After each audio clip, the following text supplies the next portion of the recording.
જય ભગવાન.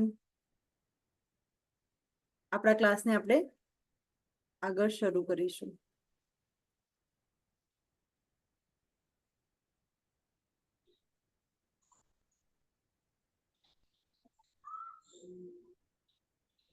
આપણે અહીંયા હતા. ઓકે.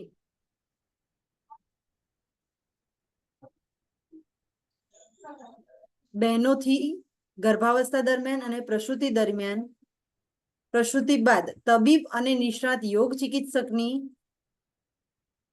સલાહ મુજબ આસન પ્રાણાયામનો અભ્યાસ કરી શકાય, પરંતુ માસિક ધર્મના 4 થી 6 દિવસ દરમિયાન અભ્યાસ ન કરવો જોઈએ.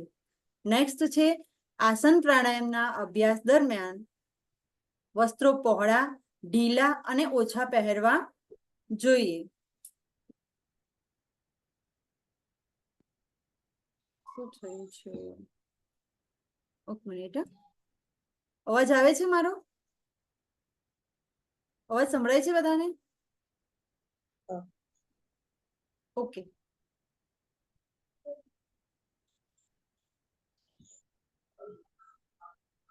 ઓકે, મને હું પૂછું ને, કદાચ ઘણી વાર શું થાય છે કે નેટવર્કનો કોઈ ઇશ્યુ હોય ને અવાજ ના આવે તો મને જરા હેન્ડ રેઝ કરીને કહેજો તમે. ઠીક છે? આસન પ્રાણાયામના અભ્યાસ દરમિયાન વસ્ત્રો પહોળા, ઢીલા અને ઓછા પહેરવા જોઈએ, જેથી મુક્ત રીતે હલનચલન થઈ શકે. હવે આનું અર્થઘટન સમજજો. આસન પ્રાણાયામના અભ્યાસ દરમિયાન વસ્ત્રો પહોળા એટલે એકદમ ટાઈટ નથી પહેરવાના, થોડા ઢીલા. પહોળા એટલે ખુલ્લા થોડા પહેરવાના છે, રાઈટ? પછી કહેવામાં આવ્યું છે કે ઓછા પહેરવાના. ઓછા એટલે પછી સાડી આખી લપેટીને તમે કરશો તો તમે યોગનો અભ્યાસ નહીં કરી શકો. પ્રોપર કપડા, આપણા અંગો ઉપાંગો ન દેખાવા જોઈએ એવા. ઓછાનો મતલબ અહીંયા અર્થઘટન આ કરવાનું છે. આપણે અત્યારે જોઈ રહ્યા છીએ કે મોડર્ન જમાનાની અંદર લોકો એવા કપડાં પહેરીને યોગનો અભ્યાસ કરે છે કે યોગને વિકૃત બતાવતા હોય એ રીતે. એટલે આ શબ્દનો અર્થ અહીંયા એવો સમજો, ઓછા કપડાં મીન્સ કે એવા કપડાં ના પહેરો કે જે તમને યોગ અભ્યાસમાં નડતર રૂપ થાય. એટલે એવા કપડાનો અહીંયા વાત કરવામાં આવી છે. જેમ કે સાડી પહેરો છો તમે, તો સાડી પણ તમે એ રીતે પહેરી શકતા કે જે તમને તકલીફ ના આપે તો ચાલે, રાઈટ? પરંતુ અમુક આસનો તમારે એવા કરવાના આવે જેમાં તમને સાડી પણ પ્રોબ્લેમ થાય, તો તમે ડ્રેસ કે શૂટ કે જે પણ તમે પહેરતા હોય એ પ્રમાણેના કપડાં જે યોગને અનુરૂપ હોય એવા, જે શરીરને પણ ઓપે અને આપણી મર્યાદાને પણ ઓપે એવા કપડાં પહેરીને આપણે યોગનો અભ્યાસ કરવો જોઈએ. નેક્સ્ટ કહેવામાં આવ્યું છે કે આસન પ્રાણાયામનો જે અભ્યાસ કરી છે એ દરમિયાન જો પસીનો થાય તો સ્વચ્છ વસ્ત્ર અથવા રૂમાલથી લૂછી નાખવો જોઈએ. એટલે આપણે સાથે એક નાનકડો નેપકિન જેવો રૂમાલ પણ રાખવો જોઈએ. હવે એક મિનિટ અહીંયા સમજજો. અહીંયા ભલે લખ્યું છે કે આસન દરમિયાન પસીનો થાય તો સ્વચ્છ વસ્ત્ર અથવા રૂમાલથી લૂછી, પણ તમે જ્યારે યોગના ગ્રંથોમાં જશો, હઠ યોગના ગ્રંથોમાં, ત્યારે તમે જ્યારે આને સાધના રૂપે કરો છો ત્યાં આગળ એક ગ્રંથનું નામ કહું છું કે હઠ પ્રદીપિકા, તો એની અંદર સ્વામી સ્વાત્મારામજીએ કહ્યું છે કે તમે જે આનો અભ્યાસ કરો ને એ દરમિયાન તમને જે સ્વેટ થાય એટલે કે પસીનો થાય, પરસેવો થાય, એ પરસીવાને તમારે માલિશ કરવાની છે શરીર ઉપર. ક્યારે? તમે એને સાધના રૂપે કરો છો ત્યારની વાત છે. હાલ આપણે બધા જ નિયમોનું પાલન કરતા નથી હોતા, એટલે એની વાત નથી. પણ જ્યારે તમે આગળ વધો, તમને કોઈ ગુરુ મળે અને તમે જ્યારે યોગ સાધના રૂપે કરો ત્યારે મોટા મોટા ગ્રંથોમાં ઘણી બધી અલગ અલગ વિવિધ સૂચનાઓ પણ આપી છે, તો તમે એનું પાલન કરતા કરતા તમે યોગના અંતિમ લક્ષ્ય સુધી પહોંચી શકો છો. તો તમને સાથે સાથે અવગત કરાવવાનો જ એક ઉદ્દેશ્ય હતો. પણ અહીંયા કહ્યું છે કે પસીનો થાય તો રૂમાલ રાખો. ઠીક છે? અભ્યાસ પૂરો કર્યા પછી લગભગ 20 થી 30 મિનિટ સહેજ હુંફાળા પાણીથી સ્નાન કરવું જોઈએ. જ્યારે તમે યોગનો અભ્યાસ કરો છો તો તમે જે વર્કઆઉટના રૂપમાં કરો છો, બરાબર? જેમ જીમમાં જાઓ તો પસીનો થાય, એમ તમને કદાચ અહીંયા પસીનો થયો તો તમારા શરીરની અંદર જે પસીનો છે, એક તો તમે નેપકિનથી લૂછી નાખો છો, પણ આપણો જે ભોજન છે, આપણો જે આહાર છે, એ આહારને આધારે આપણે એ પસીનાની, મેં જેમ કહ્યું, તમારે માલિશ નથી કરવાની, કારણ કે તમારો આહાર પણ એવો નથી, રાઈટ? કોઈનું માઇક પ્લીઝ ચાલુ હોય તો બંધ કરો.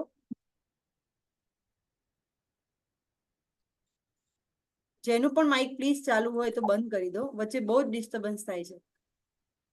પાછળથી કોઈ જોડાયું હોય માઇક ચાલુ રહી ગયું તો પ્લીઝ બંધ કરી દેજો. તો અહીંયા કહેવામાં આવ્યું છે કે પસીનો લૂછવા માટે એક તો રૂમાલ રાખવો, અને તમે અહીંયા યોગનો અભ્યાસ કર્યા પછી 20 થી 30 મિનિટ પછી થોડા હુંફાળા પાણીથી નાહી લો, જેથી કરીને જે પરસેવો થયો હોય એ શરીરથી દૂર થઈ જાય. ત્યાર પછી કહેવામાં આવ્યું છે કે ભોજન પણ તરત બાદ ન કરવું જોઈએ. 20 થી 30 મિનિટ બાદ જ ભોજન કરવું જોઈએ. એટલે તમે સ્નાન કરો, સ્નાન કર્યા બાદ ભોજન કરો, રાઈટ. ઘણી વાર એવું હોય કે જલ્દી જલ્દી લેટ થાય છે તો ફટાફટ હું ભોજન કરીને નીકળી જાઉં, તો એવું ન કરશો, થોડો બ્રેક લો. ત્યાર પછી કહેવામાં આવ્યું છે કે યોગનો અભ્યાસ કરતા પૂર્વે કેટલાક પારિભાષિક શબ્દો સમજવા જોઈએ. એવા શબ્દો અને તેમના અર્થો નીચે દર્શાવ્યા મુજબ છે. 1 મિનિટ, મારે જોવું પડશે કોણનું માઇક ચાલુ છે.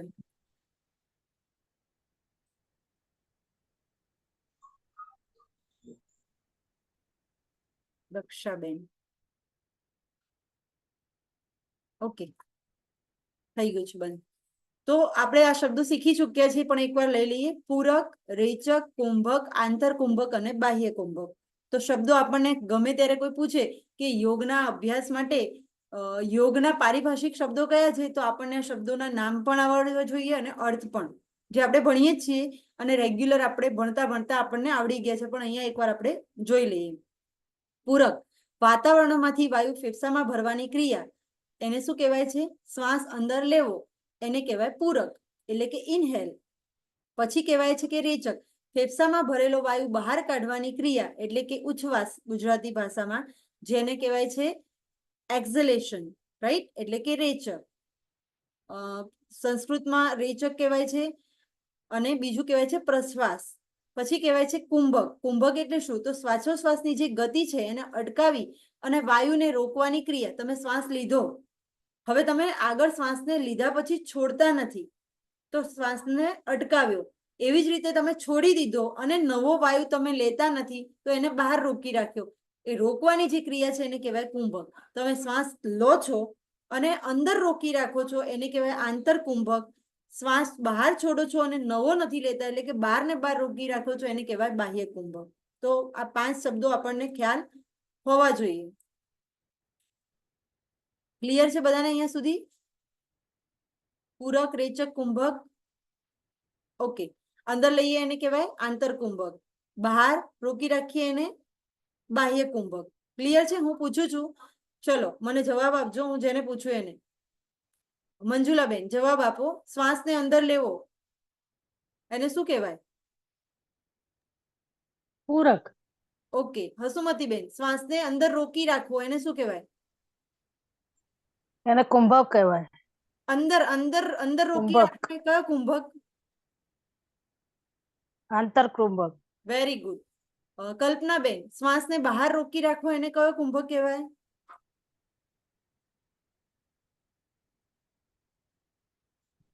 બહાર રોકી રાખવો, કલ્પનાબેન. બાહ્ય કુંભક. ઓકે. અને માત્ર દક્ષાબેન, શ્વાસને ખાલી રોકી રાખવો, એને શું કહેવાય દક્ષાબેન?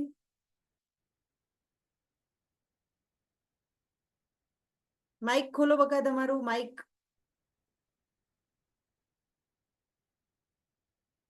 માઇક નથી ખુલ્યું દક્ષાબેન.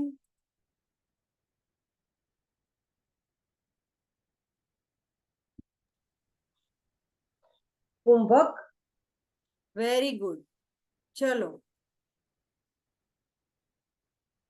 જયશ્રીબેન, શ્વાસને બહાર છોડવો, એને શું કહેવાય? રેચક. વીણાબેન, શ્વાસને અંદર ભરવો? પૂરક. વેરી ગુડ, બહુ સરસ. તો ટૂંકમાં આટલું તમને બધાને ખ્યાલ આવી ગયો હશે. આવી ગયો છે, હશે નહીં, બરાબર ને? કોઈને કોઈ પ્રશ્ન છે અહીંયા સુધી જે સમજાયું એમાં આજે? કોઈ ક્વેશ્ચન? કોઈને કોઈ પણ ક્વેશ્ચન હોય તો અત્યારે પૂછી શકો છો. અહીંયા સુધીમાં કોઈ પ્રશ્ન? પ્રશ્ન ના હોય તો હેન્ડ રેઝ કરો અથવા થંબ બતાવો. ચલો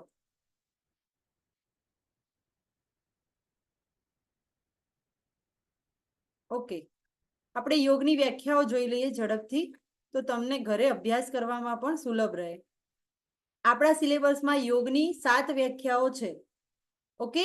જેમાં પહેલી જે છે મહર્ષિ પતંજલિજી આપી છે, જેના એમના ગ્રંથનું નામ છે યોગ દર્શન, જેમાં એમણે આપણને 195 સૂત્રો આપ્યા છે. યાદ રાખી લેજો, લખવું હોય તો લખી લેજો. 195 સૂત્રો છે. પહેલા એવું હતું, પહેલાના સિલેબસમાં તમારે માત્ર વ્યાખ્યા આવતી હતી, પણ હવે આગળ આવશે જ્યારે, તો અષ્ટાંગ યોગમાં લગભગ બધા જ તમારા જે યમ નિયમ છે એના પણ સૂત્રો હશે જ, અથવા તો અષ્ટાંગ યોગના 8 અંગોના સૂત્રો હશે. તો આ ખાસ વસ્તુ નોંધી લેજો કે આના ઉપરથી એક ક્વેશ્ચન પણ બની શકે છે કે યોગ દર્શનમાં ટોટલ કેટલા સૂત્રો છે. 195 સૂત્રો છે. યોગ દર્શનની અંદર કેટલા પાદ છે. હવે આપણે એવું શબ્દ એમ થાય કે આ શબ્દ શું છે, તો જેમ આપણે કહીએ છીએ ચેપ્ટર, અધ્યાય, પ્રકરણ, એવી રીતે અહીંયા શબ્દ વપરાયો છે પાદ. તો ટોટલ 4 પાદ છે. આ 4 પાદની અંદર આ 195 ને અલગ અલગ વિભાજન કરવામાં આવ્યું છે, જેમાંથી આપણે એક જોઈશું આજે, જે પહેલા પાદ એટલે કે સમાધિ પાદ. 4 પાદના પણ નામ છે, અલગ અલગ ચેપ્ટર હોય ને એવી રીતે ચેપ્ટરના નામ હોય, તો અહીંયા 4 ચેપ્ટર છે એટલે કે 4 પાદ છે. એ 4 પાદમાં પહેલો જે પાદ છે એનું નામ છે સમાધિ પાદ. એમાં આપણને આ વ્યાખ્યા આપવામાં આવી છે. તો મહર્ષિ પતંજલિજીએ આપેલી જે વ્યાખ્યા છે યોગની એ આ મુજબ છે. હું ઝૂમ કરી દઉં છું, તમને ખ્યાલ આવે.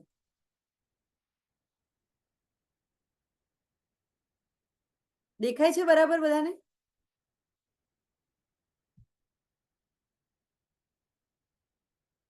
ઓકે. અહીંયા છે યોગશ્ચિત્ત વૃત્તિ નિરોધઃ.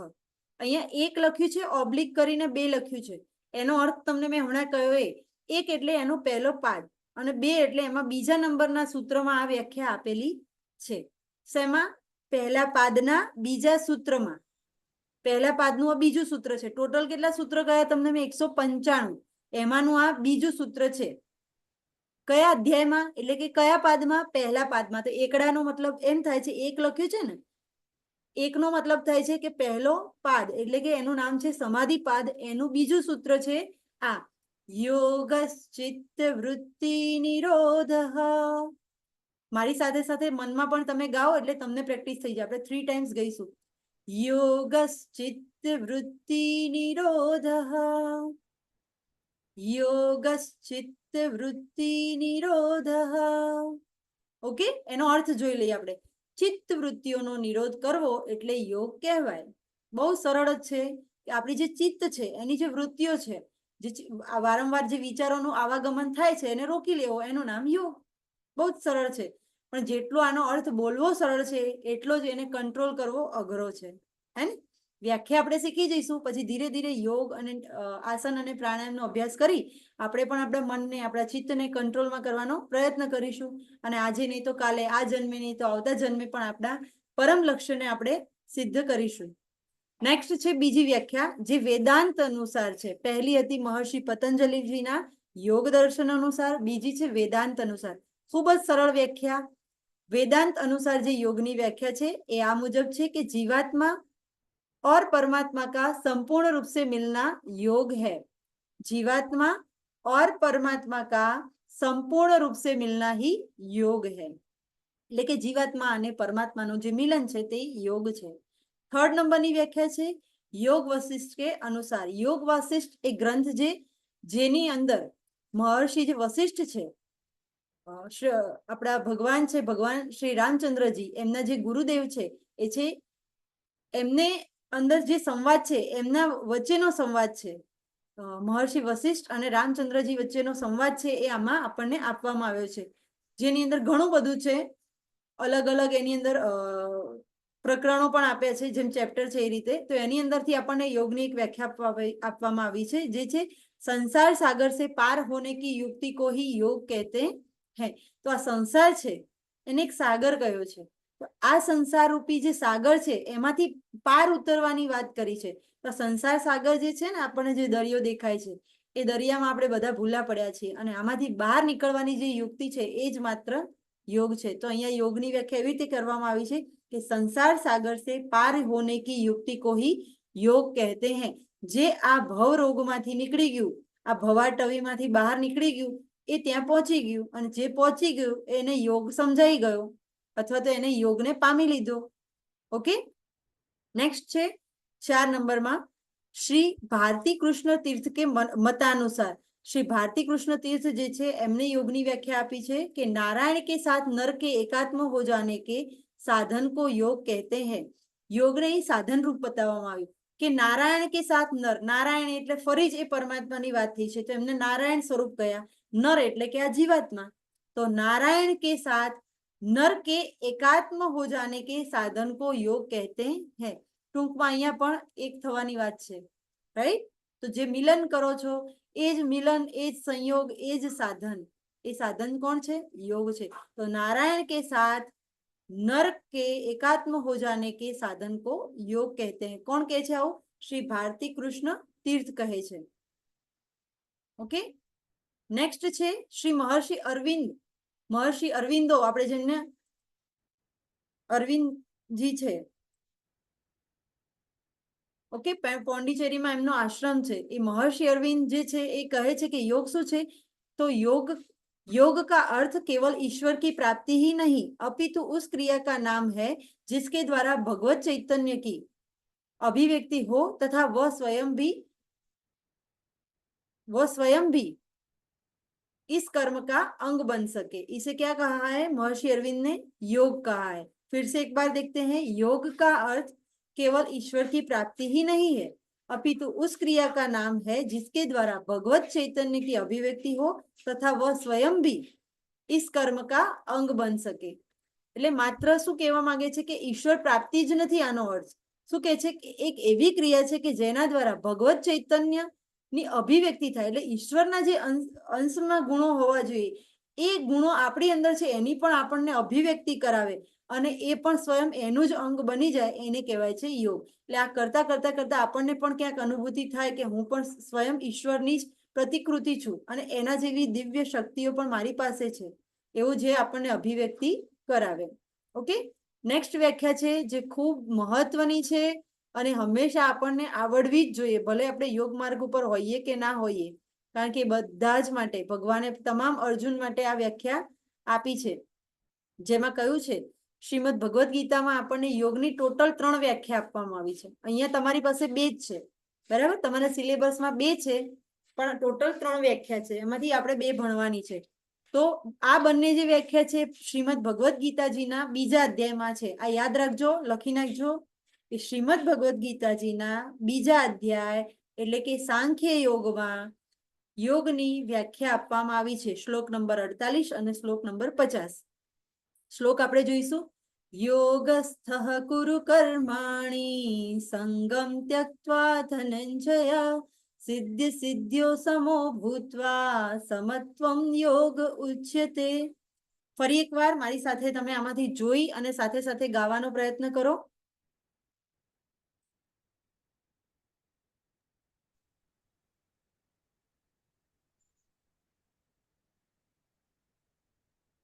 योगस्थः कुरु कर्माणि संगम त्यक्त्वा धनंजय सिद्ध सिद्ध्यो समो भूत्वा समत्वं योग उच्यते।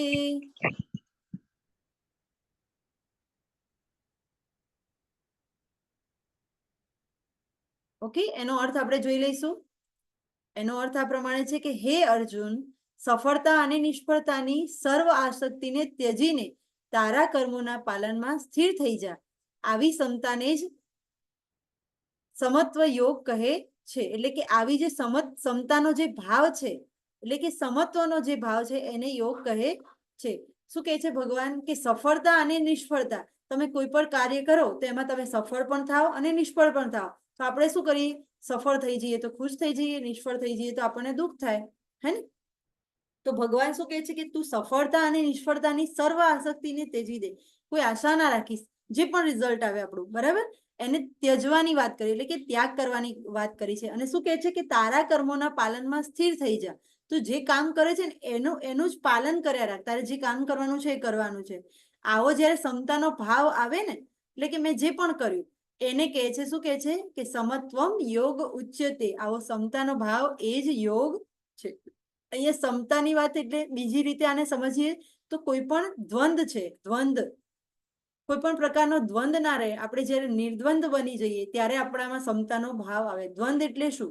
સુખ દુઃખ, ઠંડી ગરમી, સફળતા નિષ્ફળતા, હાનિ લાભ, જય પરાજય, આ બધી જ વસ્તુ, ઠંડી ગરમી દુઃખ સુખ, આ બધું, તડકો છાંયો, આ બધા દ્વંદ છે। પણ દરેક પરિસ્થિતિમાં જ્યારે આપણે સમત્વનો ભાવ રાખીએ એને જ યોગ કહેવાય છે. નેક્સ્ટ વ્યાખ્યા છે 7 નંબર, જે શ્રીમદ ભગવદ્ ગીતાજીના બીજા અધ્યાય સાંખ્ય યોગનો 50મો શ્લોક છે. બુદ્ધિ યુક્તો જહાતિ હે ઉભે સુકૃત દુષ્કૃતે તસ્માદ યોગાય યુજ્યસ્વ યોગઃ કર્મસુ કૌશલમ. આપણે આ વ્યાખ્યાને હજી 2 વાર રિપીટ કરીશું. હું ધીમે ધીમે ગાઈશ, મારી સાથે સાથે તમે માઇક બંધ રાખીને ત્યાં ગાશો એટલે તમારે પણ આની પ્રેક્ટિસ થશે અને પછી ઘરેથી આનો વારંવાર પુનરાવર્તન કરીને આપણે અભ્યાસ કરવાનો છે. તૈયાર છો? ઓકે, ચલો. बुद्धि युक्तो जहाति है उभे सुकृत दुष्कृते.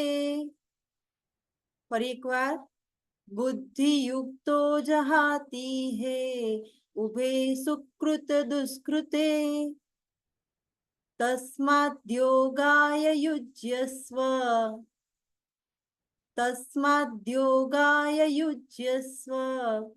योगः कर्मसु कौशलम्.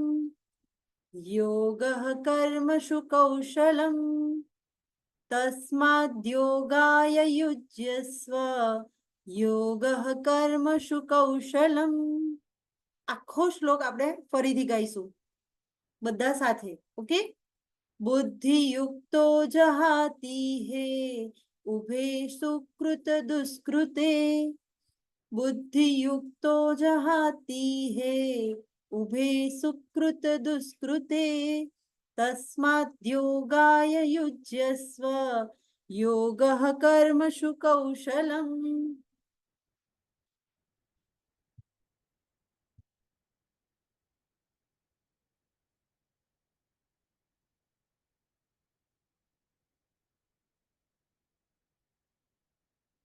એક મિનિટ.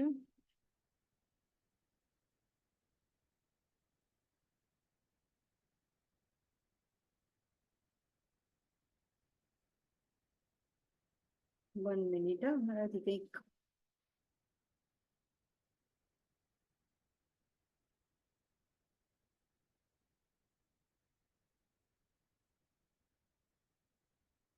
ઓકે આવી ગયા પાછા. ઓકે, ક્લિયર છે? 7 વ્યાખ્યા આપણી થઈ ગઈ. કોઈને કોઈ ક્વેશ્ચન આમાં?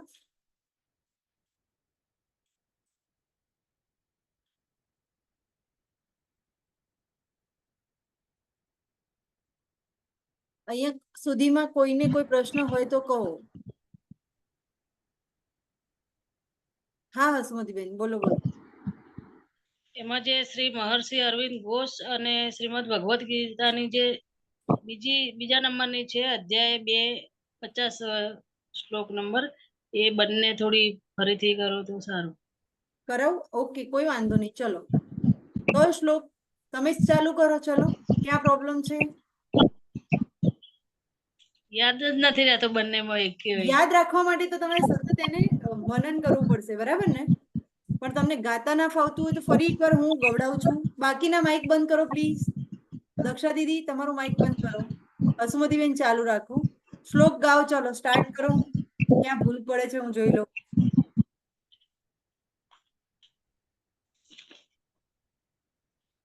આપણી પાસે 10 મિનિટ છે. Start start. યસ.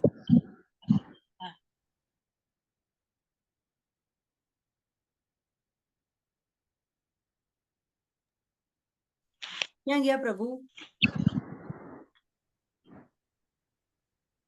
બુદ્ધિ યુક્તો જહાતિ હે ઉભે સુકૃત, એમાં થોડીક ભૂલ પડે છે. ઓકે, મારી સાથે ગાઓ. મારી સાથે ગાઓ. ચોપડી તમારા હાથમાં રાખો, જોતા રહો. સ્ક્રીન ઉપર જરૂર હોય તો લાવું, અધરવાઇઝ મારે જરૂર નથી. ઓકે, સ્ક્રીન ઉપર લાવવું હોય તો લાવી દો. એ ચાલશે? ચાલશે. ओके. बुद्धि युक्तो जहाति है. बुद्धि युक्तो जहाति है. बुद्धि युक्तो जहाति है. बुद्धि युक्तो जहाति है. उभे सुकृत दुष्कृते. उभे, સાંભળો મારી વાત, તોડીને બોલો એને. ઉભે બોલો. ઉભે ઉભે સુકૃત સુકૃત દુષ્કૃતે. દુષ્કૃતે. ઉભે સુકૃત દુષ્કૃતે. ઉભે સુકૃત દુષ્કૃતે. ઓકે, ઉભે સુકૃત દુષ્કૃતે. Very good. ઓકે, बुद्धि युक्तो जहाती है उभे सुकृत दुष्कृते. गाओ. बुद्धियुक्त जहाति है उभे सुकृत दुष्कृते. तस्माद्योगाय युज्यस्व. तस्माद्योग्याय युज्यस्व. तस्माद्योगाय युज्यस्व. तस्माद्योग्याय એમાં ભૂલ પડે છે. કોઈ વાંધો નહીં, ભૂલ પડે ને તો જ શીખાય બેન. એટલે ચિંતા કર્યા વગર જેવું આવડે. નાનું છોકરું છે ને સડન બોલતું ગાતું ના થઈ જાય હે ને. તો આપણે અત્યારે પાપા પગલી ભરીએ છીએ એવું સમજવાનું. આપણે આજે જ જીભાઈ આપણે આજે જ શીખીએ છીએ કક્કો હે ને એવું સમજવાનું. ચિંતા કર્યા વગર નિશ્ચિંતપણે આપણે બોલવાનું છે. બોલો. તસ્માદ્યોગાય યુજ્યસ્વ. તસ્માદ્યોગાય યુજ્યસ્વ. યોગઃ કર્મસુ કૌશલમ. યોગઃ કર્મસુ કૌશલમ. અંદર જુઓ શબ્દો તો જોઈને વાંચવા પડશે હે ને. યોગઃ કર્મસુ કૌશલમ. યોગઃ કર્મસુ કૌશલમ. ઓકે, ઠીક છે. બીજા કોઈને કોઈ પ્રશ્ન?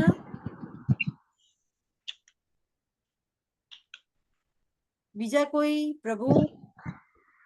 Okay, very good. આપણી પાસે હજી 6 મિનિટ છે. કોઈને કઈ પ્રશ્ન હોય તો આપણે આજે જેટલું પણ ભણ્યા છીએ બધું જ આપણને કમ્પ્લીટ આવડવું જોઈએ. આ તમને મળી જશે. ઓકે, બીજા કોઈને કોઈ પ્રશ્ન? ચલો, શાંતિ પાઠ કોણ કરાવશે? માઇક બંધ કરો. જે શાંતિ પાઠ કરાવવાના હોય એ અનમ્યુટ થઈ જાઓ અને શાંતિ પાઠ કરાવો એટલે આપણે વર્ગને વિસર્જિત કરીએ પછી. ચલો, કોણ છે તૈયાર? હસુમતી બેન જ. Very good.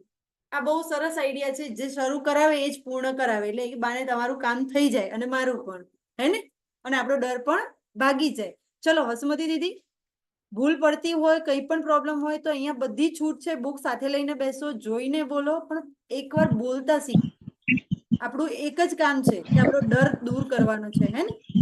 ચલો, રેડી? ચલો, કોઈ પણ એક આસનમાં બેસીશું, આપણને જે યોગ્ય લાગે એ, અને 3 વખત ઓમકાર સાથે આપણે શાંતિ પાઠ કરીશું. એટલે કે આ જે આપણે અભ્યાસ કર્યો એ ક્લાસનો આપણે શાંતિ પાઠમાં 3 વાર ઓમકાર નહીં આવે. વેરી ગુડ હે ને. આ ધ્યાન રાખજો. શરૂઆત થઈ તો 3 વાર ઓમકારથી. પ્રાર્થનામાં એક જ વાર સોરી શાંતિ પાઠમાં એક જ વાર ઓમકારથી ઓમ સર્વે ભવંતુ. ઓકે, બહુ સરસ. આ જો તમે બોલશો ને તો હું કંઈક સુધારો કરી આપીશ.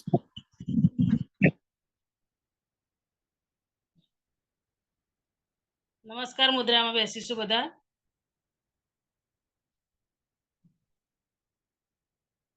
ઓમ સર્વે ભદ્રાણિ પશ્યન્તુ. સોરી સરસ્વતી, ભૂલ થઈ થોડી. ઓમ સર્વે ભવન્તુ સુખિનઃ સર્વે સંતુ નિરામયા સર્વે ભદ્રાણિ પશ્યન્તુ મા કચિત દુઃખ ભાગ ભવેત મા કચિત દુઃખ ભાગ ભવેત. ઓમ શાંતિ શાંતિ શાંતિ. સર્વને ઓમ જય ભગવાન.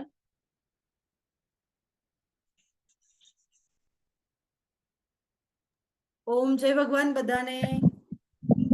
માઇક ખોલી શકો છો હવે. સર્વને ઓમ જય ભગવાન. ઓમ જય ભગવાન. જય ભગવાન સર્વને. ઓમ જય ભગવાન. આપ સર્વનું બાકીનું દિન ઓમ જય ભગવાન. અને રાત્રિ મંગલમય રહે. શુભ રાત્રિ સર્વને ઓમ જય ભગવાન. આજના ક્લાસમાં આપણે જય ત્રણ ભગવાન. આજના જય ક્લાસમાં ભગવાન. ત્રણ ભણ્યા. જય ભગવાન, જય હું પાછળથી ભગવાન. જોડાણી મને કઈ મળશે શું કહો છો?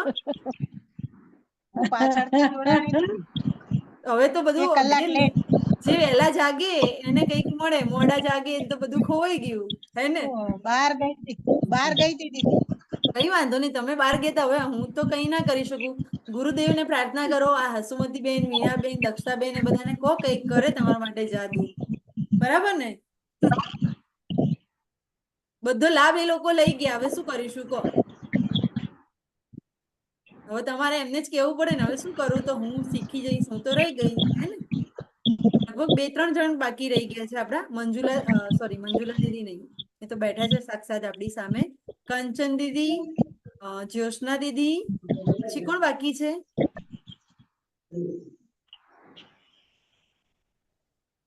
બે કોણ જણ રહી ગયું? કંચન દીદી ને જ્યોત્સના દીદી. બે જ ને? ઓકે, કઈ વાંધો નહીં. બીજા ઘણા બધા બેઠા છો, એકબીજાને હેલ્પ કરતા રહેજો, એકબીજાને સહયોગી બનતા રહેજો. આજના ક્લાસમાં આપણે જે પણ શીખ્યું બધું ઈશ્વરની કૃપા, ગુરુની કૃપા. કોઈ પણ ને કઈ બોલાઈ ગયું હોય તો ક્ષમા માંગુ છું. બરાબર છે? શીખવા માટે કદાચ બોલાયું હોય તો માફ કરજો. અને જે પણ સારું લાગ્યું બધું ભગવાનનું અને ગુરુદેવનું. સર્વને ઓમ જય ભગવાન. જે પણ શીખ્યા એનું મનન ચિંતન કરતા રહેજો, એનો અભ્યાસ કરતા રહેજો. તમને કોઈ જગ્યાએ તકલીફ નહીં પડે, પણ એના માટે નિયમિત અભ્યાસ આવશ્યક છે. તો સર્વને આપ સર્વની રજા લઉં છું. સર્વને ઓમ જય ભગવાન. શ્રી જય ભગવાન. સદગુરુદેવ કી જય. જય. ચલો.